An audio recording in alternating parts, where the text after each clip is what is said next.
Good morning students. कल के class में हम लोगों ने भारतीय संविधान की 3 विशेषताओं की चर्चा की थी।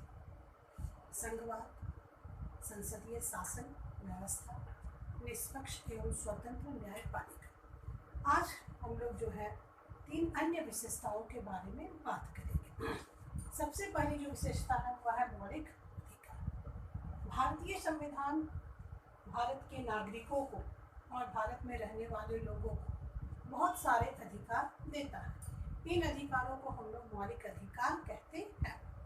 मौलिक अधिकार के तहत जो सबसे पहला अधिकार दिया गया है वह है समानता का अधिकार, अर्थात भारत क्षेत्र में रहने वाले सभी व्यक्ति सामाजिक रूप से और राजनीतिक रूप से समान है।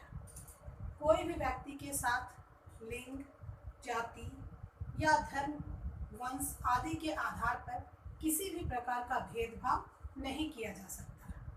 जैसे कि हम लोग कहीं पर भी जा कर के रह सकते हैं, हम लोग किसी भी होटल में खाना खा सकते हैं, हम लोग किसी भी विद्यालय में पढ़ने जा सकते हैं, हम लोग किसी भी थिएटर या सिनेमा हॉल में जाकर सिनेमा देख सकते हैं।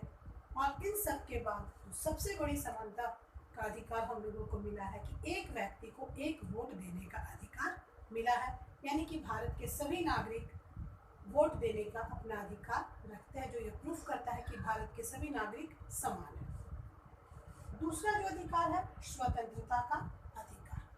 हम लोगों को वाक अभिव्यक्ति की स्वतंत्रता दी गई है। हम लोगों को कहीं पर भी आने जाने, जो कि भारतीय क्षेत्र में आता है, आने जाने की स्वतंत्रता है। कहीं पर भी बसने की स्वतंत्रता है, कहीं पर भी आजीविका पाने की स्वतंत्रता है। हम लोगों को संघ बनाने की स्वतंत्रता है, अपने अधिकारों की मांग करने की स्वतंत्रता है। इसी के अंतर्गत जो सबसे बड़ा अधिकार आता है वह होता है वो वाक एवं अभिव्यक्ति की स्वतंत्रता, जिसके तहत मीडिया, प्रेस ये सभी आते हैं। तीसरा जो अधिकार है वह है शोषण के विरुद्ध अधिकार। चूँकि भारतवर्ष में बेगार की प्रथा बहुत रही है और बहुत जगहों पर कारखानों में 14 साल से छोटे बच्चों से काम लिया जाता रहा। इन दोनों ही प्रथाओं को बंद करने के लिए हम लोगों को एक अधिकार दिया गया, जिसे कि हम लोग कहते हैं शोषण के विरुद्ध अधिकार। इस अधिकार के तहत हम लोग किसी से भी बिना पैसे के कोई भी काम नहीं करवा सकते हैं, यानी कि अगर हम किसी से काम करवाते हैं तो हमें उसकी मजदूरी देनी होगी, और ये मजदूरी हम मनमाने तरीके से नहीं देंगे, बल्कि सरकार के द्वारा जो निर्धारित मजदूरी होगी, न्यूनतम मजदूरी, वह हम लोगों को देना होगा। दूसरी बात जो है कि 14 वर्ष से कम उम्र के बच्चों को हम लोग किसी भी कार्य में नहीं लगा सकते हैं। पहले जो है यह बात सिर्फ थी कि जो भी स्वास्थ्य के लिए हानिकारक कारखाने हैं वहाँ पर 14 वर्ष से कम उम्र के बच्चे काम नहीं करेंगे, लेकिन अब इसको पूर्णतः कठोर बनाते हुए 14 वर्ष से कम उम्र के बच्चों से किसी भी प्रकार का कार्य नहीं लिया जा सकता है, चाहे वो घरेलू नौकर के रूप में हो, चाहे वो दुकान में सामान पहुंचाने वाले के रूप में हो, या फिर होटलों में प्लेट साफ करने वाले के रूप में। धार्मिक स्वतंत्रता का अधिकार। भारत में रहने वाले सभी व्यक्ति को अपनी इच्छा के अनुसार धर्म को मानने, उसके पालन करने एवं उसका प्रचार प्रसार करने की सुविधा है, अधिकार है। लेकिन यह अधिकार तभी तक अधिकार है जब तक कि इससे किसी अन्य धर्म के लोगों को किसी प्रकार की समस्या नहीं होती है। अर्थात अगर कोई व्यक्ति स्वतः धर्म परिवर्तित करता है तो कोई समस्या नहीं है, लेकिन यदि किसी व्यक्ति को किसी प्रकार का लालच देकर के या डरा कर या धमका कर या किसी प्रकार से जबरदस्ती करके उसका धर्म परिवर्तन कराया जाता है, तो यह जो है एक बहुत बड़ा अपराध है। तो धार्मिक स्वतंत्रता का अधिकार के तहत हम सभी को अपने इच्छा के अनुसार धर्म को मानने, उसके अनुसार आचरण करने एवं उसके प्रचार प्रसार की सुविधा प्राप्त है। सांस्कृतिक एवं शैक्षणिक अधिकार। चूँकि भारत जो है विविधताओं का देश है, यहाँ पर विभिन्न जाति धर्म वंश के लोग रहते हैं, तो वैसे सभी लोग जिनकी संख्या कम है उनको हम लोग अल्पसंख्यक कहते हैं। तो अल्पसंख्यक जो है वो अपनी भाषाई एवं सांस्कृतिक जो उनकी पहचान है उसको बनाए रखने के लिए अपने शैक्षणिक संस्थाओं की स्थापना कर सकते हैं। सांस्कृतिक एवं शैक्षणिक अधिकार के तहत यह अधिकार सभी अल्पसंख्यकों को प्राप्त है। इसी के अनुसार जो है हमारे देश में हम लोग देखते हैं कि मुस्लिम माइनॉरिटी की स्कूल है, ईसाई माइनॉरिटी की स्कूल है, या फिर बौद्ध माइनॉरिटी की स्कूल है, या सिख माइनॉरिटी की स्कूल है।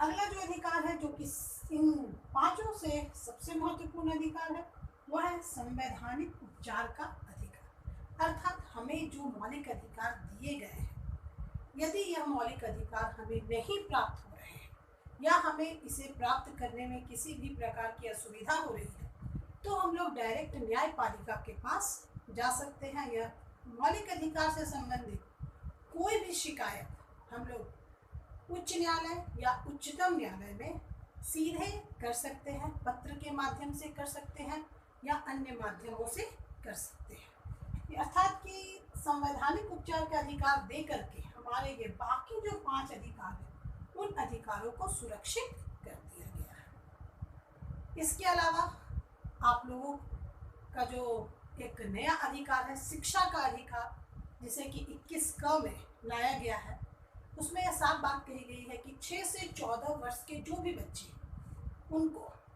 अनिवार्य एवं निःशुल्क शिक्षा मिलेगी। अर्थात ये बच्चे किसी भी सरकारी स्कूल में जो कि उनके घर के आसपास है वहाँ जाकर निःशुल्क शिक्षा प्राप्त कर सकते हैं और वहाँ पर उनको पढ़ने की सारी सुविधाएं मिलेंगी और साथ ही साथ दोपहर का भोजन भी मिलेगा। हमारी जो अगली विशेषता है वह है मौलिक कर्तव्य। हमारे संविधान में कुल 11 मौलिक कर्तव्य हैं, जिनमें जो मुख्य बातें मैंने यहाँ पर उसको लिपिबद्ध की है। जैसे कि पहला जो हमारा कर्तव्य है वह है संविधान का पालन। हमारे संविधान में जो भी बातें कही गई हैं हमको उसको मानना है। हमारे जो भी राष्ट्रीय प्रतीक है, चाहे वो हमारा झंडा हो, चाहे वो हमारा अशोक चक्र हो, हमें उनका आदर करना है। और अगर कोई व्यक्ति इनका आदर नहीं कर रहा है तो उसकी हमें शिकायत करनी है थाने में जाकर। दूसरी बात जो हमारे कर्तव्य मौलिक कर्तव्य में कहा गया है वह कहा गया है कि देशभक्ति। चूँकि हमें जो ये आज़ादी मिली है वह बहुत लोगों के संघर्ष से मिली है, तो इस आज़ादी को अक्षुण्ण बनाए रखना और वक्त पड़ने पर देश के काम आना ये हम सभी नागरिकों का कर्तव्य है। इसलिए ये ज़रूरी है कि हमारे देश में देशभक्ति की भावना रहे। दुष्प्रथाओं का त्याग। हमारे समाज में जो भी कुरीतियाँ हैं, चाहे वो किसी जाति विशेष से संबंधित हो अथवा महिलाओं से संबंधित हो, उन कुरीतियों का हम लोगों को त्याग करना है और उन कुरीतियों को जहाँ तक हो सके हम लोगों को रोकना है। कोशिश करना है कि हमारे आसपास या हमारे समाज में इस प्रकार की कुरीति के लिए कोई भी जगह न रहे। वैज्ञानिक दृष्टिकोण। हम लोगों की जो सोच है वो वैज्ञानिक होनी चाहिए।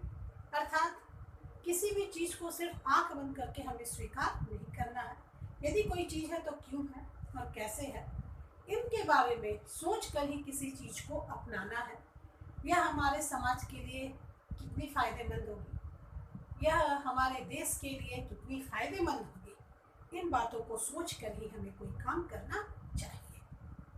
संरक्षण। हमारा जो वातावरण है, प्रकृति है, वन है, हमारे जो स्मारक है, हमारे जो ऐतिहासिक धरोहर है, उन सभी की रक्षा करना हमारा कर्तव्य है। यदि हम किसी ऐतिहासिक स्थल पर जाते हैं तो हमें उससे कोई छेड़छाड़ नहीं करनी चाहिए। 6 से 14 वर्ष के बच्चों की शिक्षा में सहयोग। यह सभी माता पिता एवं अभिभावक का कर्तव्य है कि यदि उनके बच्चे 6 से 14 उम्र के बीच हैं तो उन्हें पास के सरकारी स्कूल ले जाए और वहाँ पर उनका नामांकन कराए। यह सुनिश्चित करें कि बच्चे जो है वो प्रतिदिन स्कूल जाए और स्कूल में जाकर पढ़ाई करें। इन सब के अलावा जो आप लोगों का सबसे लास्ट विशेषता दिया गया है वह है धर्मनिरपेक्षता। हमारा देश धर्मनिरपेक्ष है। धर्मनिरपेक्ष का मतलब होता है कि धर्म के मामले में हमारा संविधान या हमारी सरकार किसी भी धर्म का पक्ष नहीं लेगी, यानी कि हमारा धर्म जो भी हो, लेकिन यदि हम शासक वर्ग में हैं तो हमारे लिए सबसे पहला धर्म जो है वो देश धर्म है। अर्थात हम धर्म के आधार पर किसी भी व्यक्ति के साथ या किसी भी संस्था के साथ किसी भी प्रकार का भेदभाव नहीं कर सकते हैं। धर्मनिरपेक्षता अर्थात धर्म के मामले में निरपेक्ष रहना, किसी भी धर्म का ना तो हम लोग समर्थन कर सकते हैं और ना ही किसी धर्म का हम लोग बुराई कर सकते हैं। तो इसके साथ ही बच्चों आप लोगों का जो पहला चैप्टर था भारतीय संविधान के आयाम, ये समाप्त होता है। इसमें बहुत सारे क्वेश्चन आंसर हैं, वो आप लोग खुद से कीजिए। और अगर आप लोगों को कहीं पर नहीं समझ में आ रहा है तो मेरा मोबाइल नंबर आप लोगों सभी के पास है, आप लोग मेरे से संपर्क कीजिए। आप लोग 1 बजे दिन से लेकर के शाम के 6 बजे तक किसी भी समय मेरे से संपर्क कर सकते हैं। और इस छुट्टी में आप लोग जो है अपनी पढ़ाई जारी रखिए। धन्यवाद।